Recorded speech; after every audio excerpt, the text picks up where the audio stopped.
Hey everyone, in this video, I'm going to show you how to transfer money from Safepal to Cash App. So now this is very easy tutorial. What you're going to do is you have here your coins and you have the NFT and also the DeFi. So wherever you want, it depends on you. So you just need to select the value of the money right here. So for example, for the DeFi, so since we don't have any balance right here, we have none.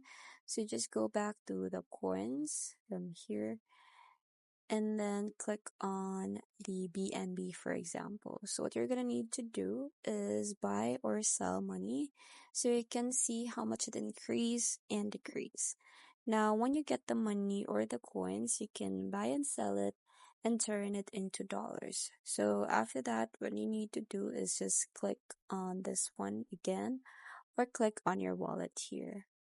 And the dollars, since we have zero, all you need to do is just tap on send and send on another card. So here you're going to have the list of your earnings.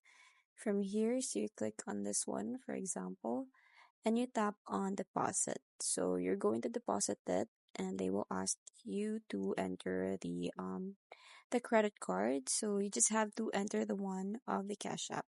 And that's basically it. I hope you find this video helpful. Thank you for watching and I'll see you in the next one. Bye!